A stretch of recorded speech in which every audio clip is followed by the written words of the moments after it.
Out of the blue of the western sky comes Sky King. As we say here in the West.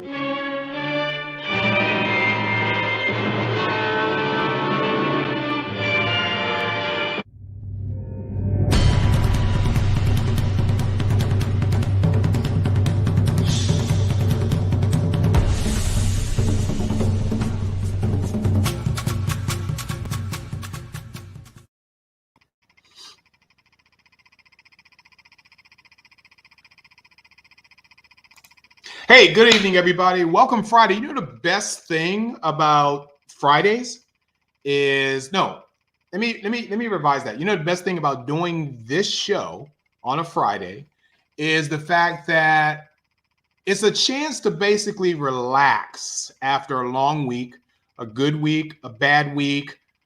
It's a relaxing beginning to the start of your weekend, whether you're going out tonight or you're already out tonight. Hopefully you're looking at us from your phone. But it's something that when we were younger and we didn't have cell phones, we had to get up and walk across the room to change channels. We knew what was coming on. We knew the schedule. We knew to set ourselves up for whatever our favorite show was for that night. A time where you didn't have streaming services where the service would put up an entire series, episode by episode by episode, in one fall swoop, okay?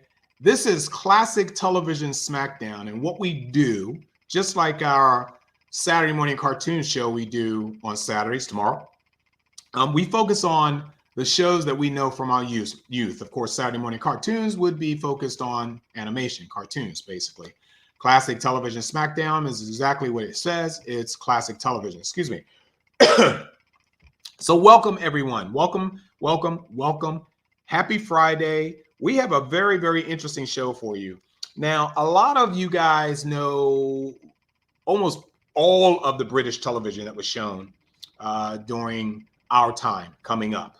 And but there were some that never made these shores. But there are the ones, as we will see in this episode, that we saw, fell in love with, and go, wow, that's pretty cool. Personally, this show was so damn confusing that it was like, what, wait, what, wait, whoa, what, when, how? So you guys are here to witness this. This is classic television SmackDown, featuring The Prisoner with our guest host, BRADI JURN. BRADI, let's say hello to my co-host, my lovely co-host. I'm sorry, Rose, I almost forgot you. My bad. Oh, that's okay. Hey, good evening, everybody. Yeah. Now let's go ahead and bring BRADI up and let's have a conversation. BRADI, how you doing, buddy? Good. How are you? Oh, I am stressed. I've had a freaking stressed week. I've been barking at people. I've been like, I guess the best thing that topped it off was to relieve my stress. I went out and bought a car. So, well, actually, it's not a car. I bought an there SUV. You go. I bought an SUV. So that was my stress reliever. And then I'm going to a convention tomorrow, leaving in the morning around about 5:30. Going to travel about 90 minutes to 2 hours away. And at 10 o'clock tomorrow morning, we're going to be doing Saturday morning cartoons from this convention, Suncoast Fin Fest. So 10 o'clock tomorrow morning, but we're not here to talk about tomorrow's show. We're here to talk about today's show. And you have a very, very, very interesting show to show us all, to talk to us about. So tell me, what is it that you know about The Prisoner? I know a few things. I kept reading about this show when I was a young teenager, about 13, 14. I read a magazine called Starlog. And they would constantly put articles about this weird-looking show. And I remember getting pretty annoyed. It's like, why do they keep doing articles on this? Is this even science fiction? What is it? And I just kept reading the articles. There was an episode guide, and I read about all the episodes. And then Starlog put out 2 really good video guide books. So they were books on new video releases. And when The Prisoner hit the shelves on VHS, Starlog did. That was one of the shows they did, and so I read about every episode. And I got more and more intrigued, and it sucked me right in. By the time I had even watched an episode, I knew what they were all about. And PBS, my PBS station, finally started showing them. And I taped them on VHS. I loved it instantly. I got what they were talking about. And I became hooked on it. I was fanatical about it. I recorded them all on VHS. There was one day they did a marathon where they showed all 17 episodes. And so within a year, I had them all on tape. And I joined the 6 of 1 Prisoner Fan Appreciation Society out of England. And I've never made it to the location where they filmed it in Port Marion, but it's on my bucket list. And there were a lot of things I loved about it. And go ahead. I'm sorry, Brady. Go ahead. The show is all about fighting for individuality and personal freedoms. It's an allegory on that. And being a young teenager who was very introverted, I clicked with this guy. Number 6, man, I was like, I'm right there with you, number 6. I do not fit in these cliques in school. I'm not a follower. I marched my own drum beat. I would go to school early every day to avoid people and read my Star Trek book and drink my coffee. And when I started watching this show, I was like, that's my guy. Let me ask. James Bond meets Alice in Wonderland meets 1984 by George Orwell. That's the Starlog described it. It was this really weird mixture of a lot of cool elements that made it a great standout show. Right. Okay. Let me go ahead and ask Rose. Rose, have you ever seen this show before? I have never seen an episode of this show, but I know about the show.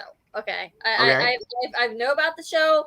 I know that it was a British import. I know that it's very different.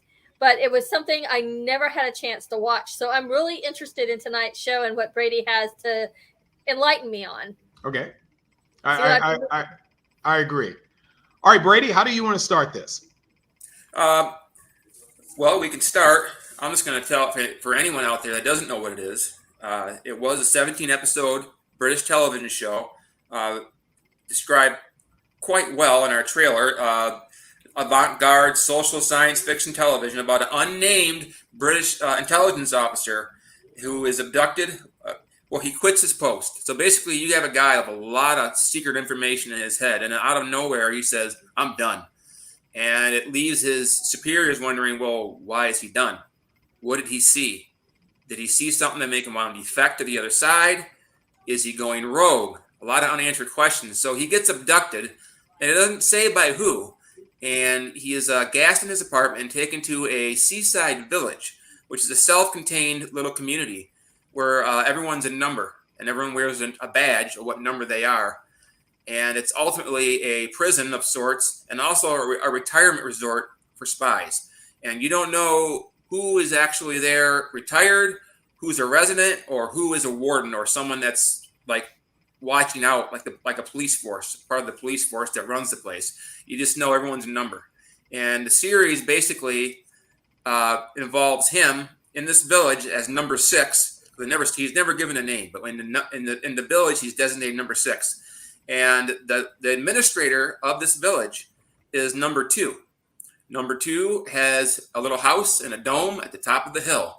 And it's also a control room with heavy surveillance. There are cameras and bugs everywhere in this village. Everyone's living domain is cameras and there's bugs. It's a tight-knit community. They have their own currency system.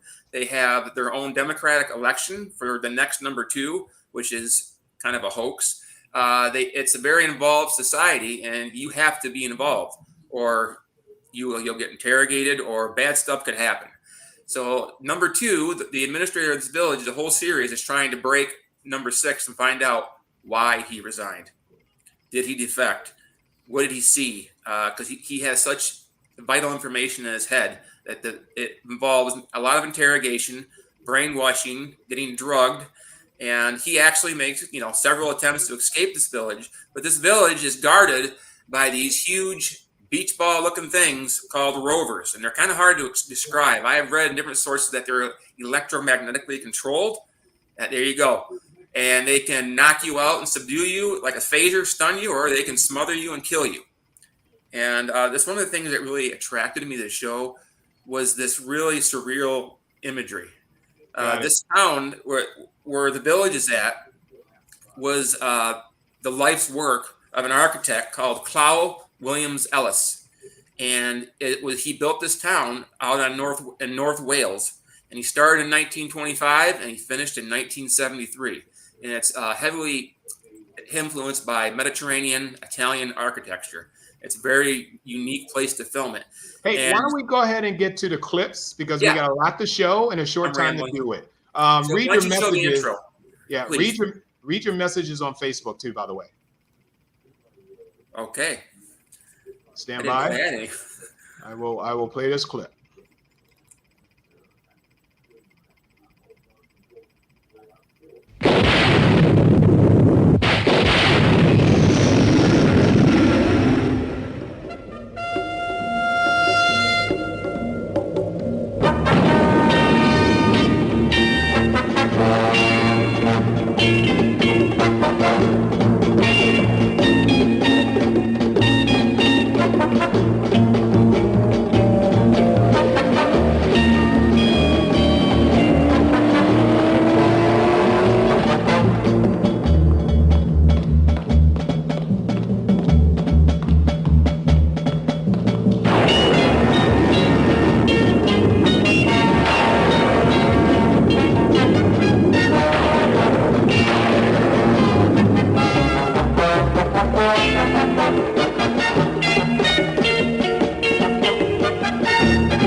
Where am I? In the village. What do you want? Information. Whose side are you on? That would be telling. We want information. Information. Information. You won't get it.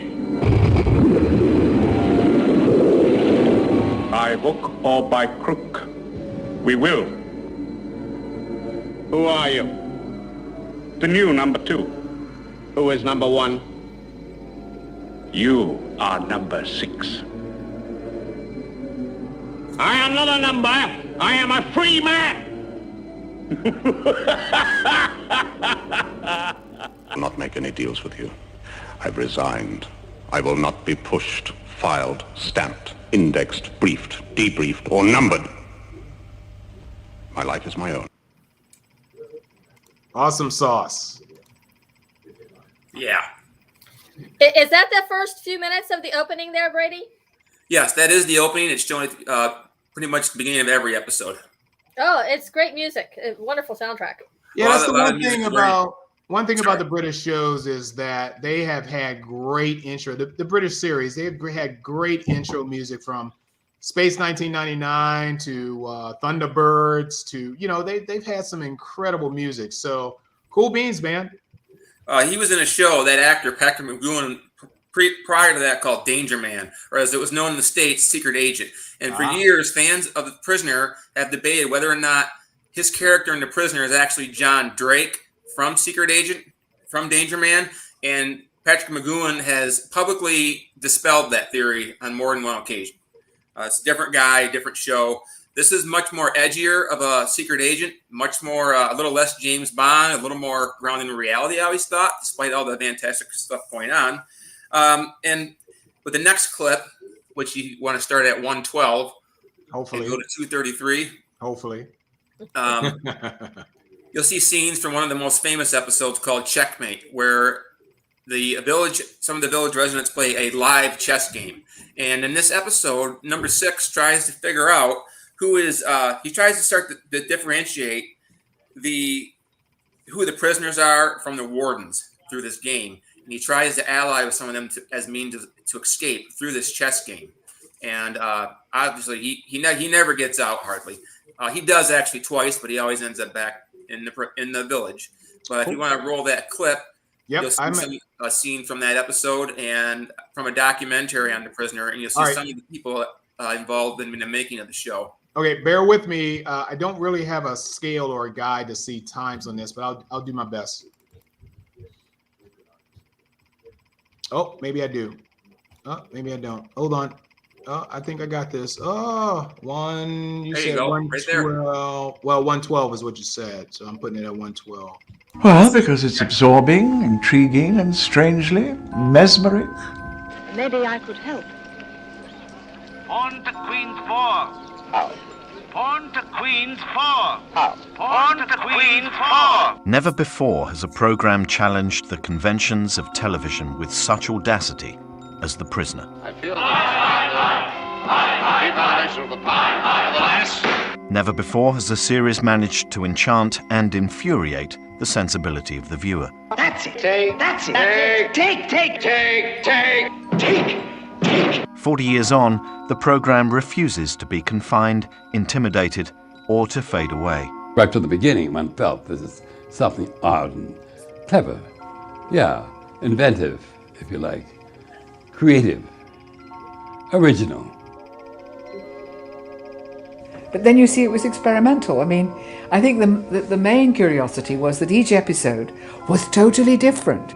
There wasn't one specific direction for you to understand.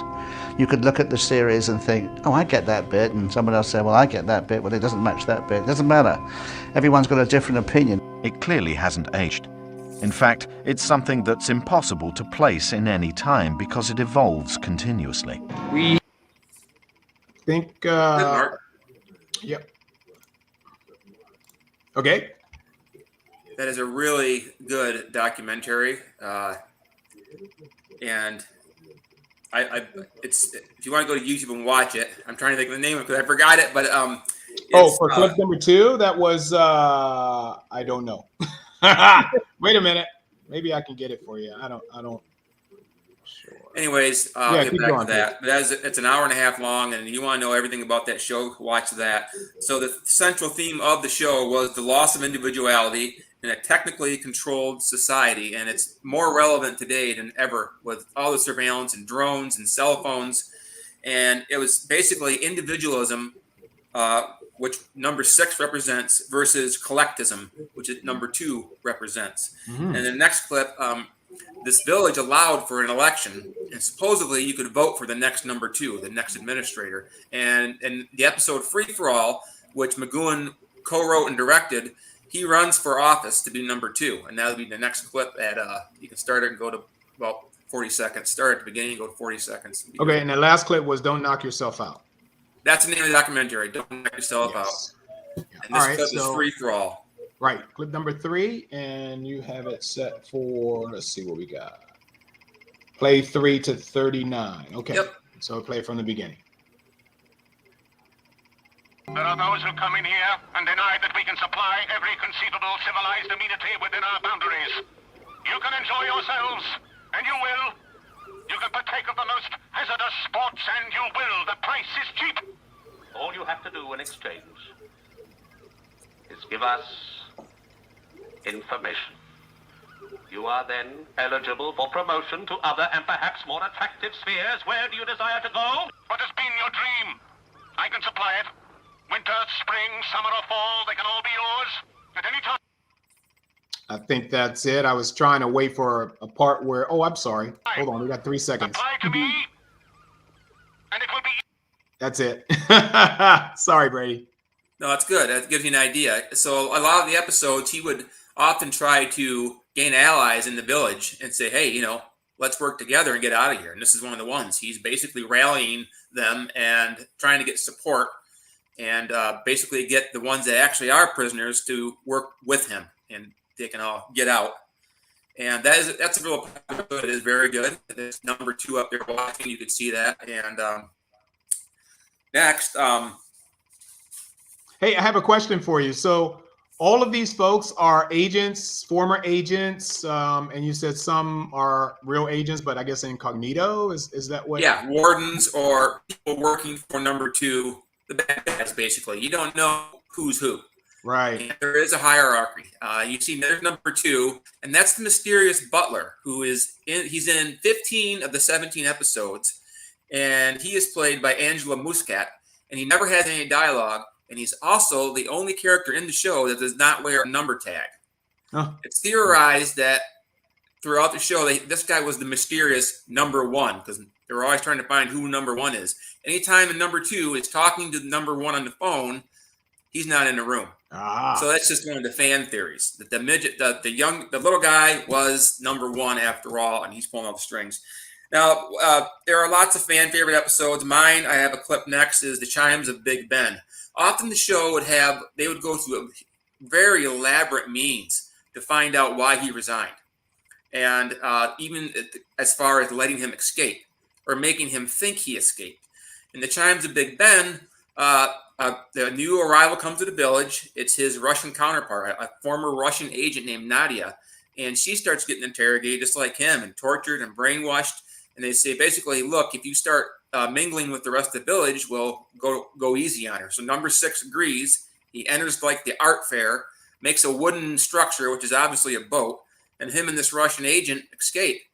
And he gets back to his superiors in London with some help from her people, which should have been a red flag. So he gets back to London and tries telling one of his superiors what happened to him and where this place is and what's going on.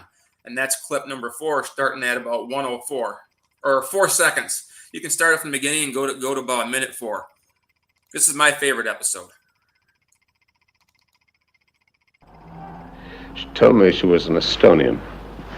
Stand by. In the village, she was known as number. I'm going to pause that for a sec while I get this image off the screen. I'm juggling here. There you go. Now we can start. She told me she was an Estonian. In the village, she was known as number 8. Don't you know about the village? I'm here to ask questions, old boy. That's what number 2 used to say. Number 2? Chairman of the village. What village? I forgot you don't know, do you?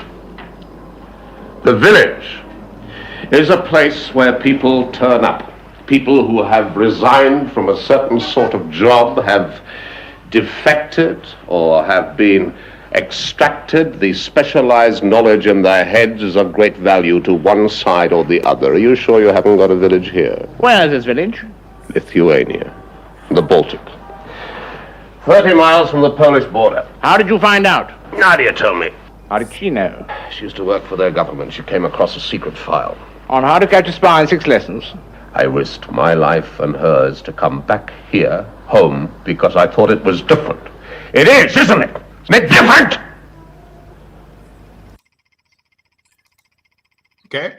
So that one there has one of those endings that just hits you right in the breadbasket. When that episode, when the big McGoohan is revealed, it's just like, wow. Some of the writing on the show was absolutely incredible. Some of the ideas and the elaborate means they went through to break this guy were absolutely amazing. There was an alternate ending to that, which the Prisoner 6 of 1 Appreciation Society went and tracked down and had them release it on video in 1987.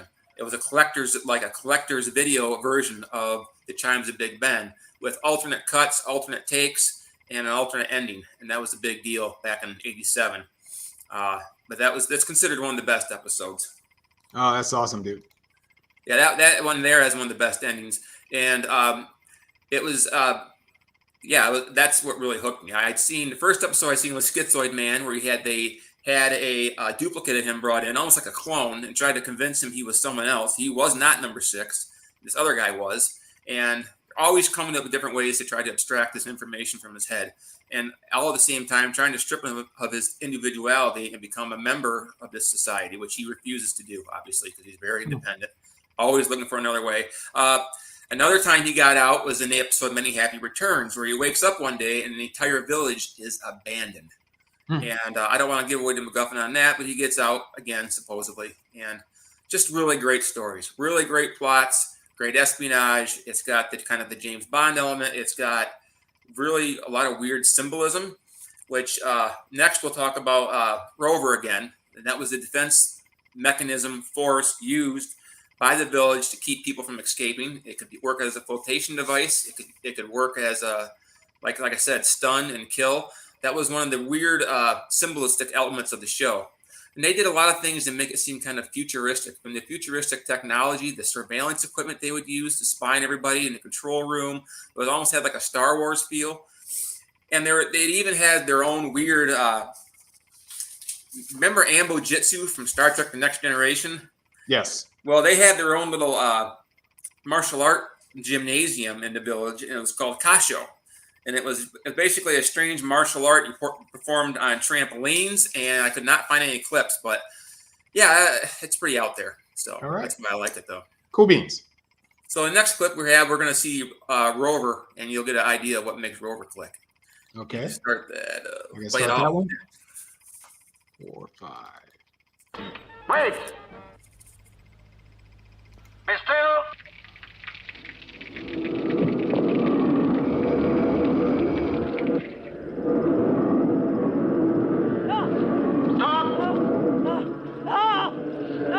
Turn back!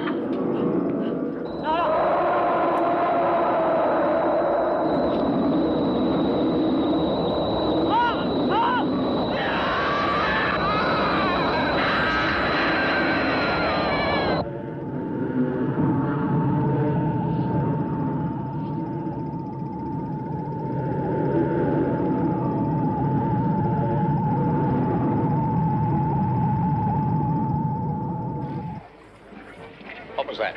That would be telling. Calling. Ha! Awesome. There you go. So yeah, a lot of people might laugh at something like that, but to me, when being 14, I was like, wow. You know, I always pictured it as being solid and not like a beach ball. But I'm sure my mom used to laugh, but you know, it is. I can see where people would laugh at it, but to me, that right there is hardcore science fiction. And one of the things I loved about the show, that it had out there stuff like that. So Rover was used again in the 2009 remake. That's another story, but the show was remade in 2009 with Jim. I can't pronounce his name, but he played Christ in The Passion of the Christ. He was number 6, and Ian McKellen, Sir Ian McKellen, was number 2. How do you say that guy's name that played the Passion guy? I forgot. I can't. I'm not remembering the spelling, but I remember him having a hat. Oops. Oh, well, hold on. Rose, I didn't know you were. It's Jim Caviezel. Caviezel, yes. He played number 6 in the remake in 2009, which was not really well. It wasn't really. People didn't really like it that much. It was in the desert and kind of bland, and yeah. I just want to say something about Rover, if I may.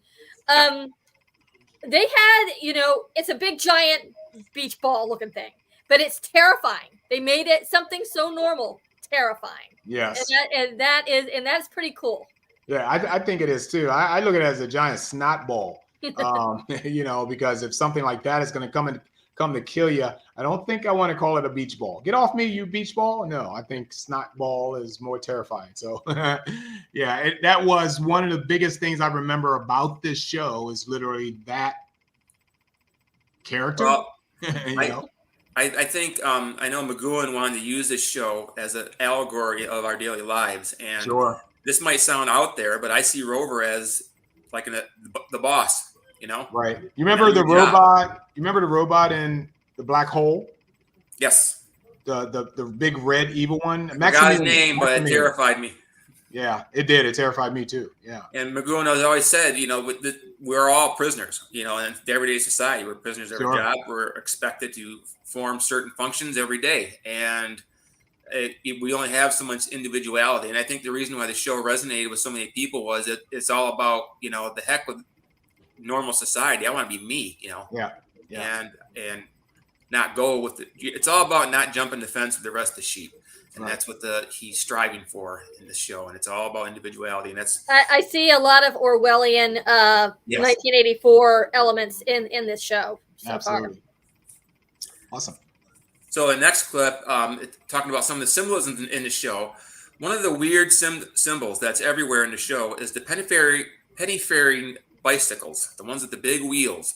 They are on. There you go, boy, Mark, you are on it. So that's on all the badges as well. It's in number 2's house, just a huge bike just sitting there. And McGoohan has said the reason he wanted this in there was it was a reminder of how he doesn't like the way society. He said basically we're advancing too fast and for our own good. So the bicycle was a symbol of progress and a reminder of where we came from. And it was his idea, I believe, to have that penny ferrying bike in the background at all times.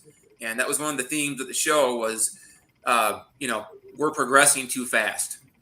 And I have a clip on symbolism if you want to play it. Yep. And it starts at 35 seconds and goes to about a minute and 49. That's clip number 6. Yes. Okay. Our butler friend too. All right. So starts at 35. 39 or 35 seconds. Yeah. I'm not going to be perfect. Or about ourselves. Take the butler, for instance, the mysterious midget who most often delivers the tea. He never speaks, although we're never told he's mute. That's just our assumption. His job is to serve the power, and he does so with admirable loyalty and efficiency. Perhaps he's supposed to represent the little person in society, the one whom the state theoretically exists to protect, but who, in this microcosm called the village, ends up serving the state instead. Or perhaps the butler is number 1. We get many clues to support this theory. Aside from the prisoner, the butler alone wears no badge and has no number, and he's always at the scene of significant action. And while we never hear him speak, we know number 1 only as a voice on the phone, a voice that never calls when the butler is around. Perhaps we've overlooked the butler, both figuratively and literally, as the prime candidate for number 1. The final episode is full of clues to this effect, and it seems somehow to fit McGoohan's dry British wit that after 17 episodes of mystery and torture, we finally discover that the butler did it. I like that. That guy's got a lot of good clips, little documentary clips on YouTube. And so, yeah, the butler thing, it's just one of those fan theories. It's never really, so much of the show is left unanswered and so much of it is vague. But that's why one of the reasons I like it, because you can fill in the blanks. I don't need everything explained to me. After when they got to the 16th episode, McGoohan got a call saying they were going to cancel production, and so he had a week to write and direct a final. So it's like, what do I do now that they've gotten a fan base and raised a lot of questions, haven't answered anything? So he gave them an episode called Free for All. And it is a total mind-blowing experience of not explaining anything, raising more questions than answers, and it outraged the public. Near riots broke out, according to one magazine I read. McGoohan and his family had to go into hiding up in the hills for a couple of weeks. Wow. People were livid because it was so weird and so abstract. They thought, this is the last episode. We're going to find out who number 1 is. You don't really ever get this chance to see who number 1 is. It's really vague. So you got number 1. He takes the mask off, but it's McGoohan. And that one gets out of the village. They escape the village. And the regular number 6 stays there to blow it up with a bomb. And the number 1, who is now obviously number 6, goes back into his apartment in London. And we don't know what happens to the one in the village. It's very, very, it's confusing as it sounds. And I have a clip here, or a guy talking about the weird, strange finale, which probably is ticked more people off than entertained. So if you want to play that clip, I have that starting at 7:22 to 8:40. All right. Rose, I need to mute you. Okay. So stand, because I'm hearing your family. Let's see. For a grand total of 7. Stand by. 7:22, you said, right? Yes. It was wrapped up. The final episode, Fallout, well, that was a thing. It's hard to put into words, but if you're expecting answers, you don't get them. You do get a sort of ending. If you had issues with the endings of Battlestar Galactica, Lost, The Sopranos, Game of Thrones, you might want to remove any breakables before you sit down to watch episode 17 of The Prisoner, Fallout. Gone. Got the word? Oh, yes. The bright light died. Got the sign. Sign? The light. Light? The message. Then you went and gone. Why? Give it to me, baby. That's it. Give me the rest. Give all you want. Apparently, viewer reaction to the finale, even before Twitter, was mostly one of anger and outrage. McGoohan felt the need to keep a low profile and soon moved out of Britain. He never again headlined a TV series in the UK, and he eventually did a lot of work as a character actor, mainly in the US, where he often appeared as a guest star on TV crime dramas and as the main villain in movies like Escape from Alcatraz and, of course, Braveheart.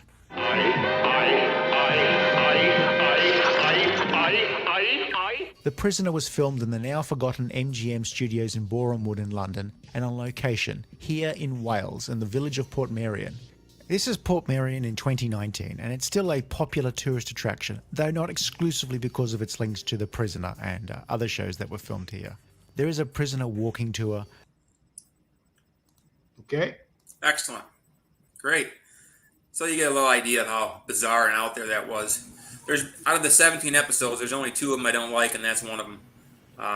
And there is one that I have never seen. I had never got a copy of it, and it's called "Do Not Forsake Me, Oh My Darling," which is obviously from the song they played during High Noon. And that's their Western episode. And I had never seen it, but from what I read about it, is it's basically a Western version of the show. So he's out in the front now. You've never seen High Noon?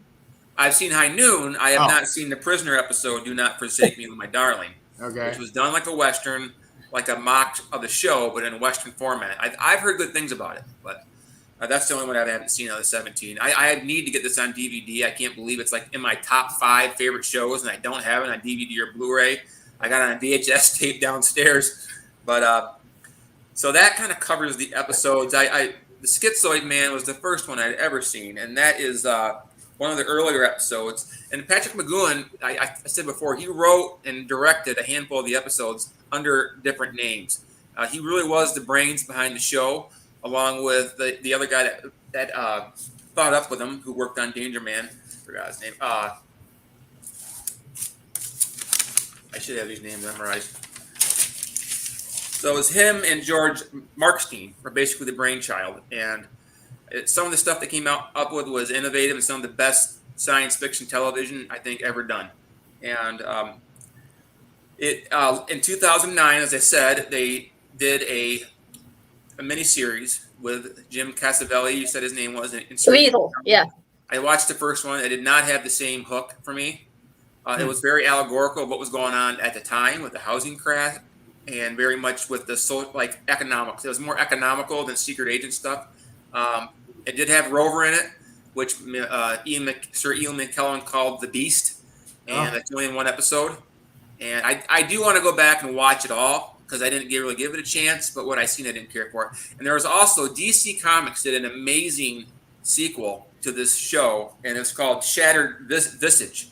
It was a 4-issue limited series, and I have it downstairs, but it was buried too deep. I was going to dig it out, but it's called Shattered Visage. And that 4-issue limited series that DC Comics did in deluxe format gave more closure than the episode Fallout from the show. So if you want to see, if you watch the series and don't like the way it ends, like go find that DC Comics series, and that is very well done. I got a question, Brady, for you. Yeah. Why did the British television, was it on BBC? Why did they cancel it so quickly? I do not know. Because all I know is that McGoohan got the call to cancel it, and he had to wrap. Because I was Googling that too. I was Googling why was it canceled, and I couldn't get anything other than he got the phone call, and I'm guessing it was due to budget, but for budgetary reasons. And not to correct you, but it was not made in BC. It was made by ITC. ITC. Okay. Yeah. Yep, that's the other station. Okay. Incorporated Television. And it was shot at, Port Marion, and it was filmed at British MGM Studios. The interiors were.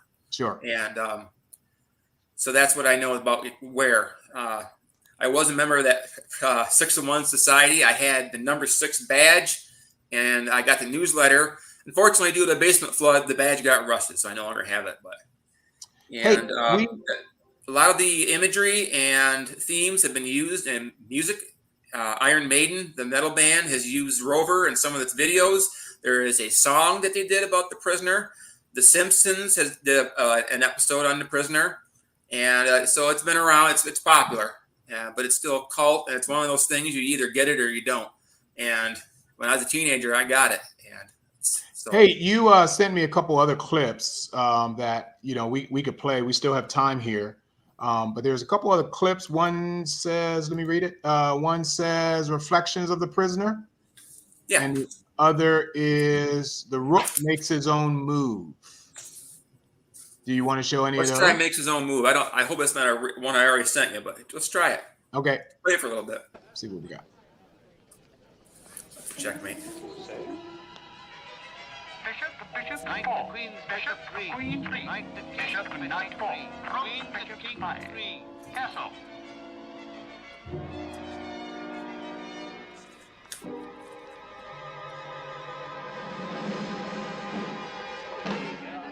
Check! White Queen's rook, sir, moved without orders.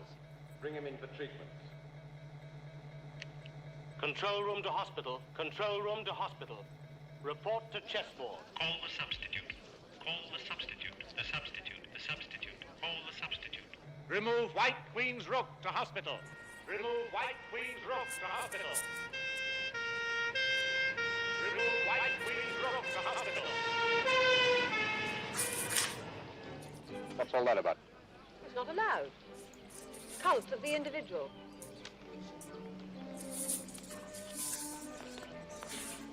What happens to him? He'll be well looked after. They'll get the best specialist to treat him. Bishop 5.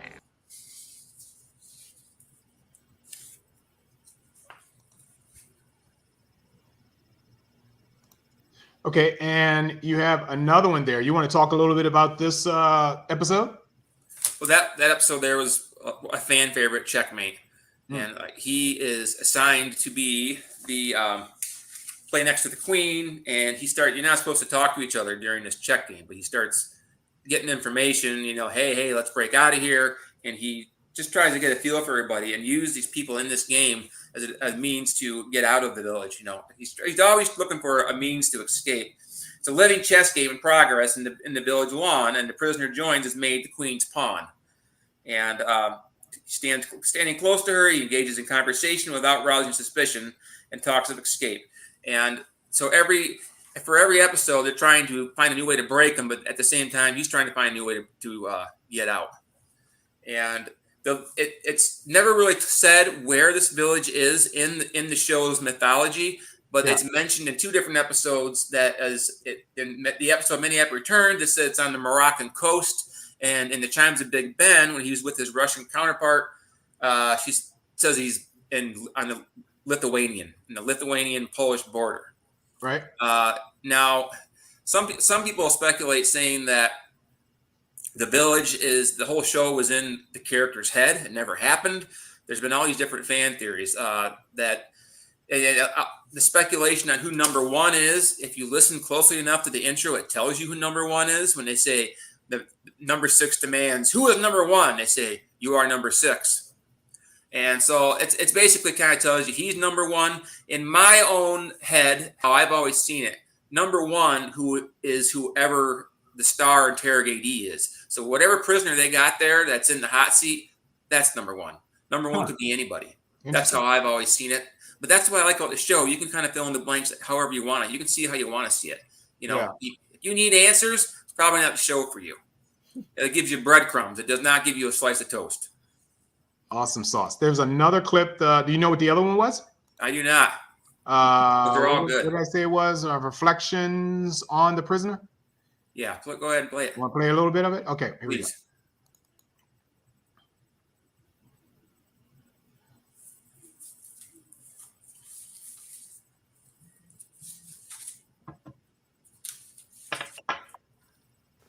In terms of its televisual background, the series is clearly influenced by McGoohan's previous work in Danger Man, known as Secret Agent in the USA, and is a sequel of sorts, though this was strenuously refuted by McGoohan, who doubtless saw The Prisoner as a separate and individual work dealing with much broader and universal themes. Although in the same category as several other spy action-adventure series of the early 60s, Danger Man's plots and characterizations reflected a much more profound perception of events of the time and were treated with a level of intelligence and awareness not always shared by its contemporaries. During his time as script editor on Danger Man, George Markstein, who went on to collaborate in the development of The Prisoner and wrote and edited the scripts of some 13 episodes, became aware of the existence of a mysterious resort-like prison in Scotland, where some were held during World War II. This style of prison seemed an ideal setting to present ideas McGoohan had been garnering for another series for some time during his stint in Danger Man. An episode of Danger Man was filmed in Portmeirion, on the northwestern coast of Wales, and it appealed to McGoohan as a location. Executive producer Sir Lou Grade gave the go-ahead to the project based on McGoohan's outline, with no written contract between the two men, and the rest is history. So, what is it all about? In a nutshell, it seems to me that The Prisoner is about the place of the individual in society and the restrictions a social framework must impose on the freedom of the individuals within it. The series considers various aspects of conflict between an individual's freedom and the lengths to which members of society will go in order to protect the sanctity of that society. We start with the resignation of an agent who holds important and potentially sensitive information. He is kidnapped and held in a comfortable resort-like village in order that authorities might ascertain just why this agent has resigned and whether or not he represents a threat to the security and best interests of the society he formerly helped to protect. This contrasts with the right of the individual to exercise his freedom to cease fulfilling this function, whatever his reasons might be. From this relatively conventional start, which fits well with the end of Danger Man and contemporary issues concerning the lives and careers of former agents, we experience episodes which are increasingly allegorical in nature, to the point of being arcane at times, but which are always engaging, thought-provoking and compelling. The authorities in the village seek information from Number 6 about why he resigned and use a variety of means to achieve their end. Inmates or inhabitants of the village are deprived of names and are reduced to mere numbers, like cogs in the machinery of society. The authorities play psychological games to test Number 6's strength of character and spirit, though he frequently manages to turn the tables so that the authorities, usually in the form of the current Number 2, fail, and may even reveal important information to Number 6. Along the way, questions are raised about the very nature of democracy and the trust we all place in the sometimes shady figures who run our society. Sides become irrelevant as ultimately all parties would behave in the same way, leading to the conclusion that no one can be trusted. We are also invited to question motives and the very positions we are expected to adopt in society, placing the interests of that society above those of the individuals who collectively form it. Clearly, these ideas are a product of their time. The Cold War was at its coldest in the 60s, but the series develops these ideas to deal with universal concepts of freedom and identity. Within the context of extraction of information, the authorities resort to confidence tricks, application of drugs, and even science fiction duplication, all exploring identity, strength of character, and principle. Okay. Sorry about that. All right, that one was an interesting bit. It was very, very documentary. Yeah, I kind of said it all. There's a few documentaries out there. You just gotta look for them. One of the things that he starts to question after a while is which side, who runs the village? Is it the communist side or is it the NATO side? Right. And the number 2, played by Leo McGoohan, who played number 2 in 2 episodes. My favorite, The Chimes of Big Ben, and another one, the second to last one, Once Upon a Time. This guy was an amazing actor, and he's sitting there with number 6, and number 6 wants to know, well, who runs the village, which side? And he says, it doesn't matter. This whole world's going to be one huge village someday. And I think that spoke very allegorical to how our world's heading, to where it's like one huge informational society where everything's connected.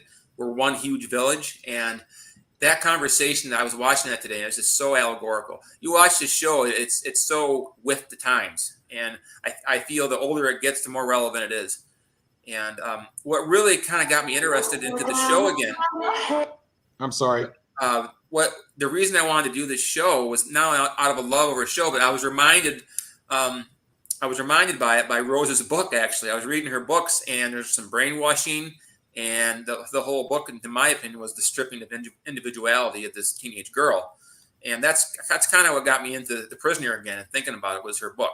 Oh, thank you, Brady. I you scared me there for a moment. I thought you got into Rose's book back around when you got into The Prisoner. Say, wait a minute.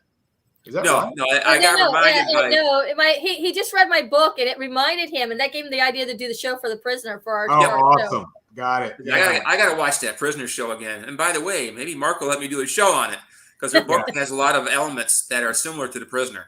Oh, that's fine. It fits right into our show and our.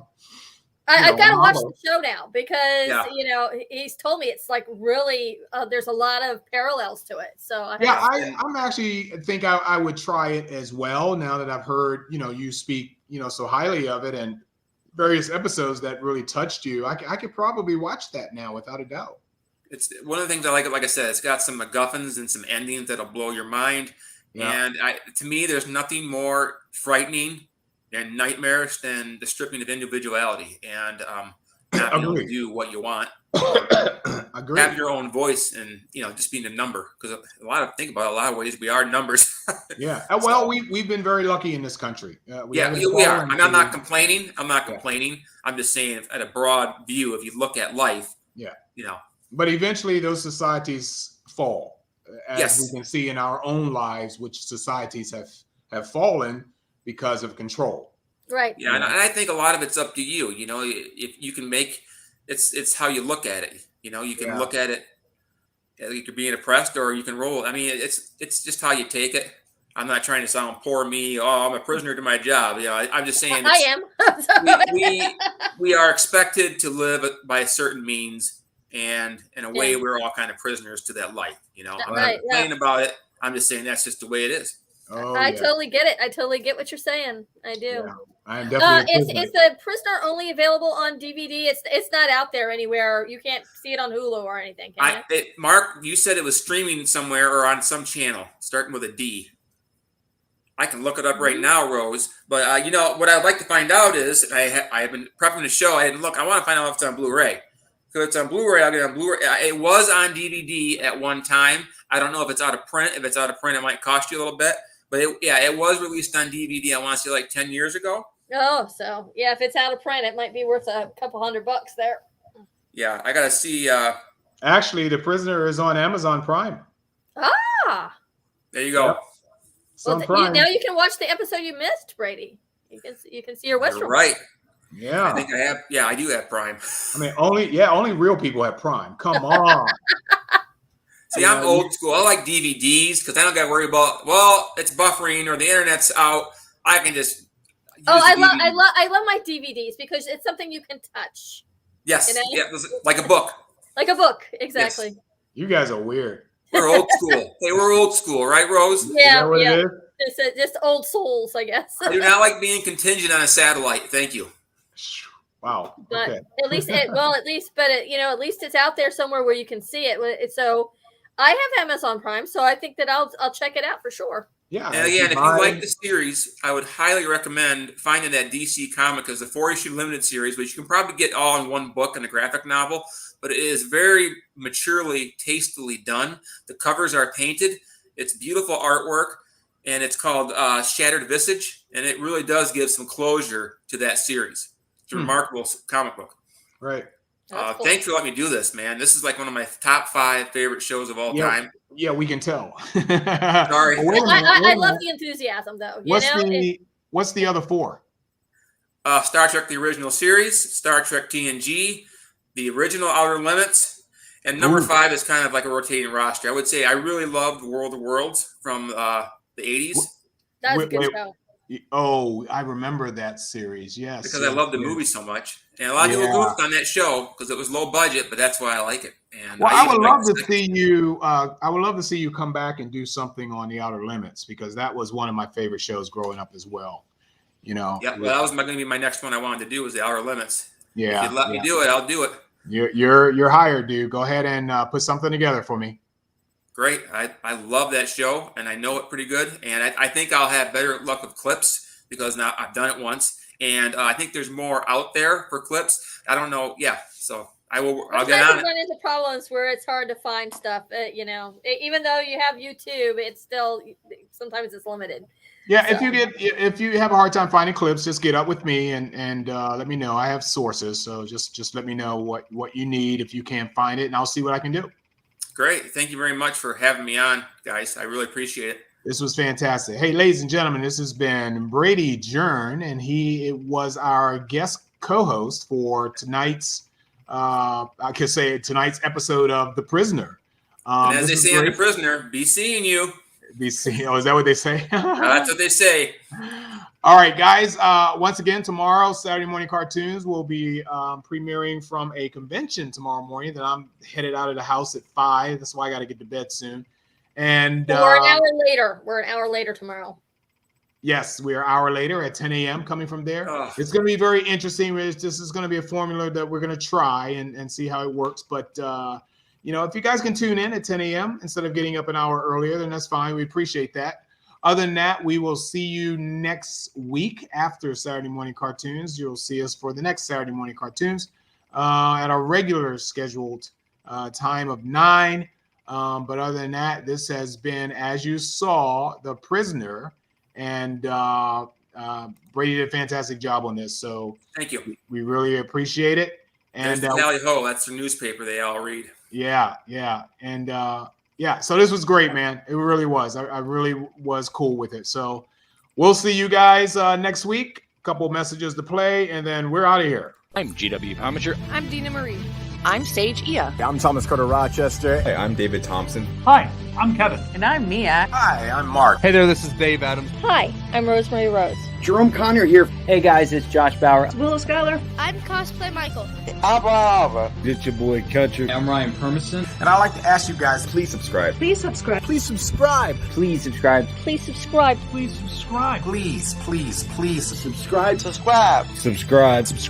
Please subscribe to HWWS Web TV. Great bunch of people. And don't forget to smash the bell. Ring that bell. Smash that bell. Hit that bell. Hit the bell to be notified. Hit the bell to get notified of new shows and videos.